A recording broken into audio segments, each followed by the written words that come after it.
मैंने एक छोटा सा प्रसंग बता रहा हूँ कि जो भी यहाँ प्रवचन होता है,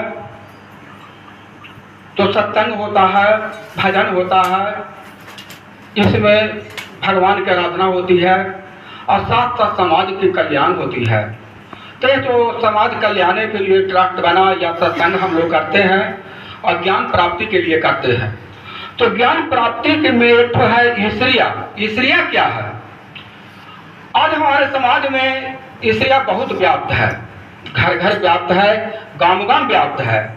उसको हम लोग कैसे पकड़ते हैं कि ईश्वरिया के मतलब है कि पाप, जलन, एक दूसरे के प्रति जलन। यहाँ इस धरती पर जलन बहुत ज्यादा है, इतना ज्यादा है कि एक दूसरे से ईर्ष्या करते रहते हैं, जलते रहते हैं। लेकिन ये जो धरती है, ईर्ष्या तो है यहाँ पर, लेकिन स्वर्ग से भी सुंदर है। ईर्ष्या है लेकिन स्वर्ग से भी सुंदर है। अब उसको कैसे हम लोग पकड़ सकते हैं कि स्वर्ग से भी सुंदर है? हम लोग ऐसा सोचते रहते हैं, समाज में बोलते रहते हैं कि ना धरती पर हम बेकार हैं, ऐसे हैं, होते हैं। स्वर्ग में कितना अच्छा स्वर्ग में लोग रहता है, स्वर्ग में रोग बलाई नहीं पकड़ता है। यहाँ पर खाली रोग ही रोग है। लेकिन भगवान रोग तो देते हैं जरूर, हर एक व्यक्ति को रोग दे दिए हैं भगवान धरती पर। स्वर्ग में रोग नहीं दिया। स्वर्ग में रोग, स्वर्ग में जो जाते हैं वह सुख चैन से रहते हैं, वहां पर रोग नहीं है। लेकिन जहां तक ईश्वरिया के सवाल पूछा जाए, यहाँ पर रोग की सवाल अगर किया जाए, तो यहाँ पर रोग भगवान इसीलिए रोग दिए हैं कि ये जो जीवन है ये साधना के लिए बना है। ये जीवन साधना के लिए बना है। इसको सिर्फ खिस्से कहानी में मत डाल दीजिए। ये जीवन जो है बहुत मोल है, अनमोल बना है। इसको खिस्सा कहानी में मत डालिए। इस जीवन को प्रयोग कीजिए, भगवान की साधना में प्रयोग कीजिए। ये रोग जो भगवान दिए हैं, इसका रोग का सबसे बड़ा कारण है कि एक शरीर को छोड़कर दूसरे शरीर में प्रवेश करना। ये शरीर अंत में धीरे धीरे लाचार हो जाता है, धीरे धीरे प्राप्त गिर जाता है। तो उस हालत में हम लोग दूसरा शरीर प्राप्त करते हैं और भगवान का भक्ति करते हैं। तो हम लोग जो सत्संग में आते हैं, इस सत्संग का सबसे बड़ा महत्वपूर्ण बात है कि हम लोग 84 लाख जोनियों में भटकने से बच जाते हैं। 84 लाख जोनी ही सबसे बड़ा नरक के समान होता है। तो 84 लाख जोनियों में भटकने से हम लोग बच जाते हैं और फिर से मनुष्य रूप में जन्म लेते हैं, स्वर्ग या स्वर्ग में रहते हैं। लेकिन स्वर्ग के बारे में जब पूछा गया, गोस्वामी जी तुलसीदास से भी अगर पूछा गया स्वर्ग के बारे में, तो तुलसीदास जी कहें कि स्वर्ग हूं मिटत न रावत। यानी जो ईश्वरिया यहाँ है, इससे ज्यादा ईश्वरिया कहाँ है? स्वर्ग में है। स्वर्ग में कैसे है? स्वर्ग में ईश्वरिया है वहां पे। यहाँ जो हम लोग कर्म करते हैं, जैसा और जैसा कर्म करते हैं वैसा वहां पर हम लोग के स्वर्ग में स्थान मिलता है। अब कोई हमसे ज्यादा अच्छा कर्म करके वहां पर गए हैं, तब उनको देख करके वहां पर ईश्वरिया होगा कि भाई ये तो बहुत ऊंचा आसन पर बैठे हुए हैं, इनके साथ अप्सराएं हैं, ढोल बाजा बज रहा है, मेरे साथ कुछ नहीं। तो ईश्वरिया वहां भी है।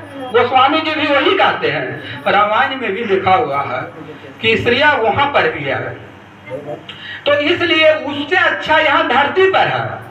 धरती पर हम लोग ईश्वरिया को समाप्त कर सकते हैं। कैसे? अगर हमसे कोई ज्यादा ऊंचा व्यक्ति है, हमसे बड़े हैं, धन संपत्ति में बड़ा है, ज्ञान में बड़ा है, या जो भी हो, तो हम लोग प्रयत्न करके, प्रयास कर करके और उनसे आगे हम लोग बढ़ सकते हैं और धन संपत्ति को प्राप्त कर सकते हैं।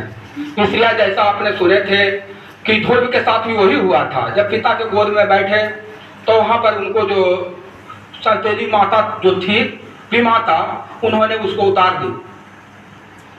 उसके अथी में ईर्ष्या हो गया कि ये कैसे बैठ सकता, मेरा पुत्र अगर आता तो बैठता, लेकिन सुनीति के गर्भ से पैदा लिया है तो ये कैसे बैठ सकता है। तो वहां पर उतार दी। लेकिन वहां पर उनके माता ने, ध्रुव के माता ने ईर्ष्या छोड़ करके उन्होंने भगवान के भक्ति का मार्ग दिखाया और भगवान के भक्ति किया, ध्रुव किए। तब जाके उनको न सिर्फ भगवान की प्राप्ति हुआ, सिर्फ 5 वर्ष में उनको राज भी मिल गया। तो इसलिए यहाँ पर जो हम लोग धरती पर जो है हम लोग पूर्णतः इस क्रिया को समाप्त कर सकते हैं और यहाँ पर हम एक दूसरे से आगे बढ़ सकते हैं।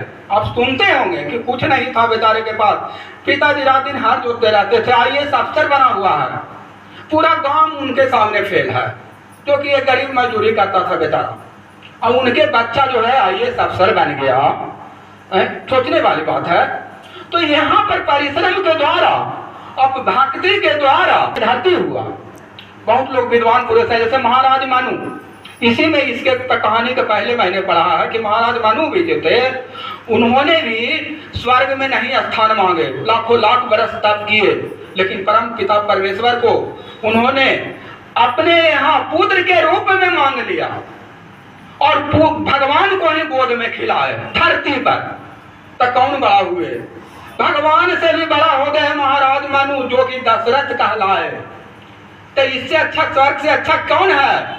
इस धरती है। इसलिए धरती को हम लोग एक अच्छे समाज करके पूजे, एक अच्छे युग करके पूजे, एक अच्छे धरती को माता जान करके पूजे।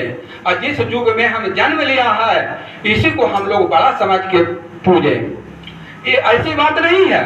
एक बार दशरथ के जो पिता थे, आज दशरथ के पिता आज हैं, और आज के पिता अनु है, रघु है, रघु जी। और रघु के पिता दिलीप थे। उन्होंने 100 यज्ञ कर रहे थे, अश्वमेध यज्ञ कर रहे थे। अश्वमेध यज्ञ में घोड़ा भी रहता है।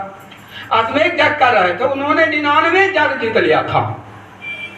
लेकिन जब 100वां यज्ञ करने की बारी आया तो उनका घोड़ा जो है चोरी हो गया।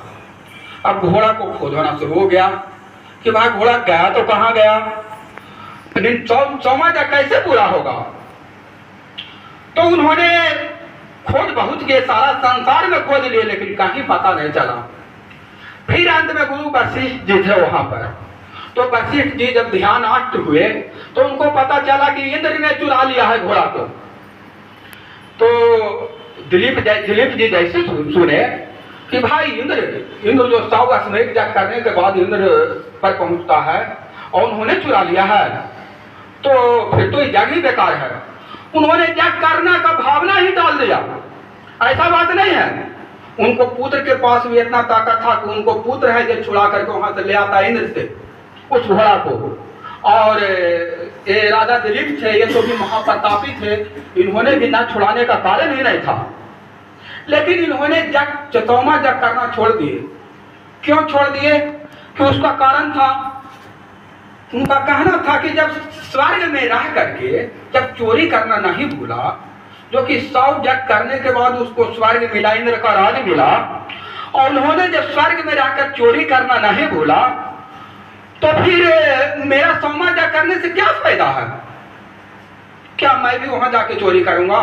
उससे अच्छा तो धरती ही है, उससे अच्छा धरती है। जब 100वां यज्ञ करने के बाद इंद्र का साजा कहलाता है और निरासन स्वर्ग में रहता है, वो भी जब चोरी करता है, तो फिर मुझको ही 100वां यज्ञ करने से और स्वर्ग जाने से क्या फायदा है? उससे अच्छा मैं भी यही रहूंगा, यही भगवान का भक्ति करूंगा। इसलिए हमारे धरती माता सबसे बड़ा है, उनको पूजा कीजिए, यही पर भगवान का भक्ति कीजिए, यही सबसे बड़ी चीज है। 84 लाख जोनियों से भटकने से सिर्फ बचिए, सत्संग कीजिए, बस सारा जग आपका सुंदर होगा। और यहाँ पर भी आपका जन्म मरण अगर रहेगा तो अच्छे से अच्छे आपका दुनिया नाम जपेगी, आप भी भगवान कहलाइएगा। जैसे देखा जाता है कि आज भी भगवान कहला रहे हैं, महाराज बुद्ध भगवान हुए, महावीर भगवान हुए, जो कि एक अच्छे कर्म किए, एक अच्छे कर्म के द्वारा, एक अच्छे सत्संग के द्वारा, एक अच्छे समाज की रचयता के द्वारा, समाज को ज्ञान देने के द्वारा उन्होंने भी बुद्ध भगवान और महावीर भगवान कहलाए। इसलिए इससे बड़ा खुशी और क्या हो सकता है? इसलिए बोलिए श्यावर रामचंद्र भगवान की।